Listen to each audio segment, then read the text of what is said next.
Ma quanto si spende a stare in Thailandia? Io adesso ve lo racconterò. Soltanto alla fine vi dirò quanto ho speso io per quasi 4 mesi in Thailandia. La prima cosa che bisogna calcolare cos'è? È il viaggio, il volo. A meno che non vogliate prendere un motorino, vi dovete comprare un aereo. Negli ultimi anni si trovano dei voli veramente a bassissimo prezzo. Addirittura io una volta ho speso anche meno di 400 euro, vi dico solo questo. È ovvio che se partite a Natale, sotto Natale, magari ne spendete anche 1000, quindi dipende sempre da quando partire. Io, nello specifico, ho speso 600 euro circa. La seconda cosa importante che dovete fare, e mi raccomando fatela, il mio primo viaggio in Thailandia è stato che avevo 22-23 anni, una roba del genere, è l'ultima cosa a cui pensavo. La salute, assicurazione. Ho passato anni ad andare in Thailandia senza assicurazione,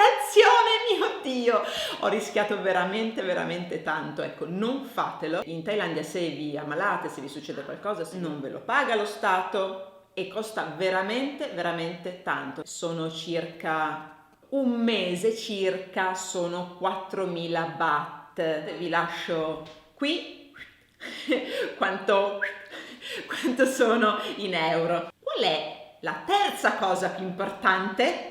Per me almeno il cibo, mangiare. Vi voglio dare un'idea di massima delle varie tipologie di ristoranti. Uno dei miei preferiti, so che questo non incontrerà il favore di tutti, sono i baracchini, una zuppa di tagliolini all'uovo, che sono i miei preferiti, che si chiamano bami, con polpette di pesce, polpette di gamberi, polpette di maiale e il brodo. Spendi 45 baht, 40 baht, a volte anche 35 baht. Se lo vuoi speciale anche magari 55 baht. Non ti vendono le bibite, quindi se vuoi una birra, se vuoi una Coca-Cola, se vuoi l'acqua in bottiglia, devi alzarti, andare a comprartelo al 7-Eleven o quel che è, o te lo porti da casa il tuo whisky e te lo bevi lì. Oppure c'è dell'acqua loro gratuita con del ghiaccio alimentare. Però ovviamente se siete delle persone che non sono mai state in Thailandia, hanno 2 settimane di tempo, ve lo sconsiglio di bere quell'acqua perché magari non avete i batteri intestinali pronti e può essere che vi venga la maledizione di Montezuma, la maledizione di Montezuma che colpisce i turisti a cacarella. Io i primi anni che viaggiavo molto on the road, i primi anni un po' di cacarella, diciamoci la verità, è venuto. Adesso non mi viene più, spesso mi viene quando torno in Italia perché devo riabituarmi ai batteri italiani. Però se siete viaggiatori che andate spesso in giro, l'acqua è gratis. Passiamo ai ristorantini, sempre sulla strada, un baracchino un po' più su, un po' più high class. Lì i piatti vanno fra i 40 baht, però un piatto magari di verdura, capito? Un po' così, o il riso costa 10 baht o 20 baht, fino a, che ne so, un piatto potrebbe anche costare 300 baht, perché magari un piatto di granchio al curry, no? Ecco, piatti del genere magari costano un pochino di più. Passiamo al ristorante medio, con le 4 mura di cemento proprio. Qui potete spendere fra i 300 e i 350 baht, dipende sempre cosa prendete. Quindi passiamo poi ai ristoranti proprio un po' dove vi mettete carini e uniamoli ai ristoranti occidentali, perché ovviamente sono tutti prodotti di importazione e quindi i prezzi salgono. Quindi potete spendere, che ne so, 700-800 baht a testa, cose di questo tipo. E in questi ristoranti il vino molto probabilmente lo troverete. Ad esempio sono andata a mangiare in un ristorante che faceva soltanto formaggio, raclette, posto giusto, no? In Thailandia andare a mangiare in un ristorante svizzero. Io ho speso 1000 baht. Un'altra cosa molto importante è quanto si spende per dormire. Anche qui, come per mangiare, ci sono varie tipologie. Il bungalow sgrausissimo in legno e in bambù, che però sono super carini. Per gran parte della mia vita ho dormito in quelli super sgrausi. Per questa tipologia di camere, ovviamente quindi senza aria condizionata, non nel centro di qualsiasi città, Bangkok non ne parliamo, non pensate di trovare stanze così tanto a buon mercato. Credo che si possa trovare ancora qualcosa, ma dovrete cercare molto bene, a 300 baht. Io questo giro qualcosina a 300 baht l'ho trovata. Ci sono anche i dormitori, non andavano tanto di moda 20 anni fa, non li prendo in considerazione soltanto per un fatto, che non sopporto le persone che russano, non dormo, quindi è troppo pericoloso per me andare, non si chiamano dormitori, ostelli, vabbè. Si può anche dormire in tenda, sapete, si paga, non so, 20 baht, però è tanto tempo che non vado nella tenda, quindi non sono aggiornata coi prezzi, però ho dormito tante volte in tenda. Se vogliamo andare a spendere leggermente di più e avere un non tanto in più, magari un bungalow senza aria condizionata, ancora stiamo parlando, sempre bungalow, sempre stanza un po' così arrangiata eccetera, ma un livello leggermente migliore, magari senza il materasso sul pavimento e senza i ragni che vi vengono a mangiare la notte i piedi, fra i 500 e gli 800 baht.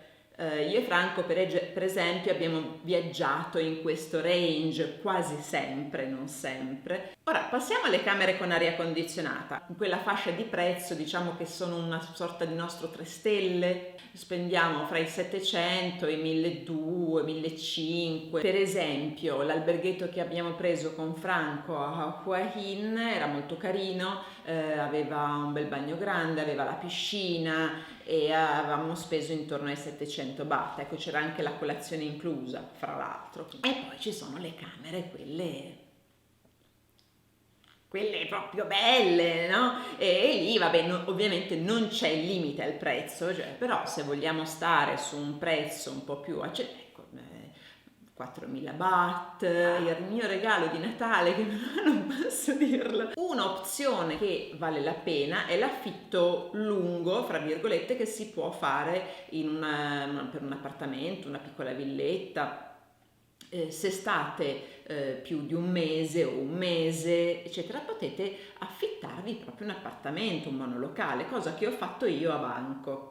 E ho pagato 7.000 baht al mese. Se però volete andare nel centro nevralgico del turistico, ad esempio a Bangkok, sulla Sukhumvit, sulla famosa Sukhumvit, allora non pensate di spendere meno di 15.000, 20.000 baht, ecco, per un monolocale. I trasporti, quanto si spende di trasporti? La cosa più costosa a Bangkok, secondo me, è lo SkyTrain, che però costa poco. Un mezzo veramente economico a Bangkok è il taxi. Per fare un tragitto medio di un quarto d'ora, diciamo 20 minuti, 80 baht, ecco, una roba del genere, veramente niente. Poi ci sono i tuk-tuk. Io personalmente ve li sconsiglio, primo perché sono abbastanza cari rispetto ai taxi, vi respirate l'ira di Dio di smog, e spesso sono anche pericolosi. A volte mi è successo di un tuk-tuk che facesse un'impennata. Gli autobus in città è il metodo meno caro di tutti per muoversi. Si può spendere 5 baht, 7 baht, 15 con aria condizionata, 20, non so, però ecco, quello è, vi fate il giro della città con veramente pochissimi baht. Usciamo dalle città, c'è l'autobus, il treno, l'aereo, i traghetti. Gli autobus sono molto economici, anche qui ci sono quelli VIP, diciamo con aria condizionata, sedili belli comodi, eccetera, e poi ci sono quelli un pochino più sgrausi che costano un pochino di meno. Da Bangkok a Pattaya circa 140 baht a testa, sono 1 ora e mezza, 2 di autobus, quindi fate un po' i conti e così, ecco, quello è il prezzo medio per un autobus normale. Si può anche andare in minivan, ecco, è un autobus più piccolo, tipo un piccolo van, quelli lì degli anni 70 tipo, che vi porterà in giro per brevi tragitti, sempre. Quanto costa il minivan da Pattaya al confine con la Cambogia? 350, cioè non credo che sia aumentato, devo dire la verità. Il treno è molto molto economico, soprattutto se prendete la terza classe. Ebbene sì, c'è la terza classe. La prima aria condizionata, non lo so perché non l'ho mai presa la prima classe, quindi non ne ho idea. La seconda classe è con aria condizionata ed è, diciamo, un po' la nostra seconda classe. Ecco. La terza classe per me è la più bella, è senza aria condizionata, quindi non vi prenderete la broncopolmonite perché l'aria condizionata picchia di brutto. Si viaggia con i finestrini aperti, il vento, bellissimo, entrano un sacco di persone che vi vendono, no, a ogni fermata gli snack, le bibite, insomma è molto caratteristico, ci sono personaggi molto caratteristici, è veramente divertente, è veramente molto economico. Da Bangkok a Hua Hin, che sono tot chilometri, ve li metto qua. Abbiamo speso 40 baht a testa, veramente veramente niente. La seconda classe esplode, costa tanto di più, sempre poco, però rispetto alla terza classe costa tantissimo. Da Prachuap Khiri Khan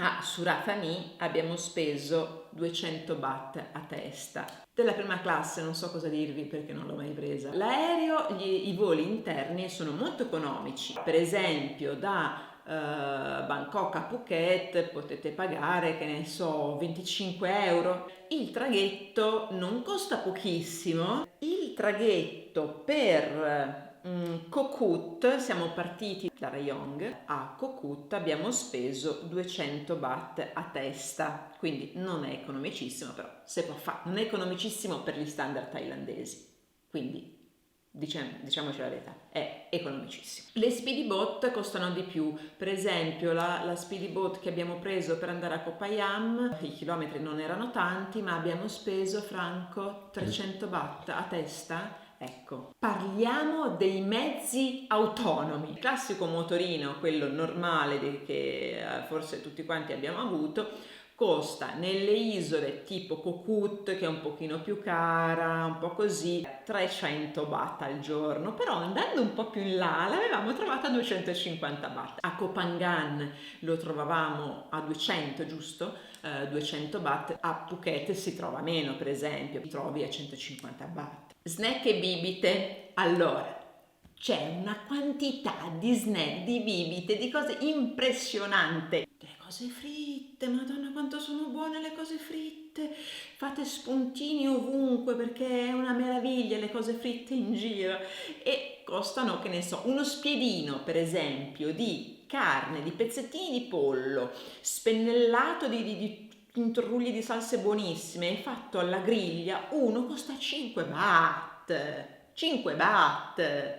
Le patatine costano fra i 7 e i 10 baht, mezzo litro di acqua al 7-Eleven ha un range fra marche e tutto di mezzo litro fra i 7, i 10, 15 baht. La birretta costa, allora, la bottiglia piccola costa 60 baht, la bottiglia grande 80. Nei ristoranti dipende quanto vi vogliono mettere in più di rincaro. Io un po' di circa informazioni riguardo ai prezzi al mare, per esempio ombrellone e sdraio 150 baht al giorno circa a Pattaya, una gita di un giorno a delle isole circa 2000 baht, puoi trovare anche molto di più ovviamente, ma un range di prezzo potrebbe essere quello, dipende anche che cosa fai, quale isole vedi, se è una, se sono tante, se volete andare a una bellissima gita tour che ho fatto io, quella a Phi Phi Island insieme a Giulietta che vi lascio qua,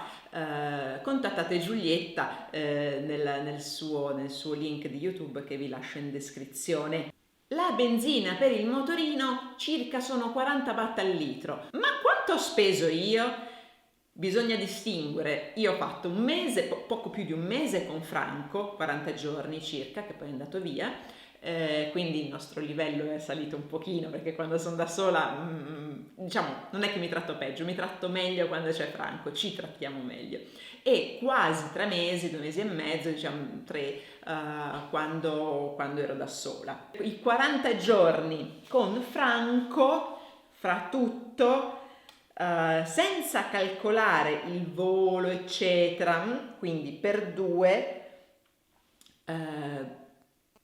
persone abbiamo speso un po', abbiamo speso 3.550 euro, non baht, ecco. Però devo dire che ci siamo concessi tutto, abbiamo sempre dormito in posti molto carini. Quando ero da sola invece ho speso di meno e ho fatto una vita molto morigerata, è come se fossi stata a casa. Mangiavo moltissimo nei baracchini quando ero sola, non mi sono spostata tanto perché studiavo, facevo i massaggi, poi vi dico quanto costano i massaggi. Massaggio thailandese, massaggio ai piedi, massaggio all'olio, quello più caro è quello all'olio. Il massaggio Thai vi costerà se siete molto fortunati, in qualche rara occasione si trovano a 150 baht, se no fra i 200 e i 250 baht. E il massaggio ai piedi anche lì 250, si trovate anche 200, 300, dipende poi ovviamente, se andate nei centri massaggi degli alberghi per esempio costa tanto di più. E poi c'è il massaggio all'olio che è quello che costa più di tutti, 400, 450, 500 baht, ecco. Il visto costa, se volete stare più di 30 giorni, perché voi potete andare in Thailandia senza visto per 30 giorni, dopodiché o uscite dal paese e rientrate, o se no vi dovete fare un visto, circa si pagano 2000 baht per un mese. Quindi ho speso circa 40.000 baht. Niente, veramente niente, quasi mi vergogno di aver speso così poco. Ah, aspettate però, ho fatto il calcolo, ho speso 40.000 baht, sì, ma non ho conteggiato, devo essere sincera, non ho conteggiato in questo calcolo, perché vi ho detto quanto ho speso per viverci, non vi ho messo dentro i 600 euro del volo, i 15.000 baht dell'assicurazione. Quindi ho speso 40.000 baht più 600 euro più 15.000 baht più 4.000 e basta. Finito. Con questo è tutto, noi ci vediamo la settimana prossima, mi raccomando, te che stai guardando, subscribe, cioè iscriviti al mio canale, metti un like, condividilo e buona onda!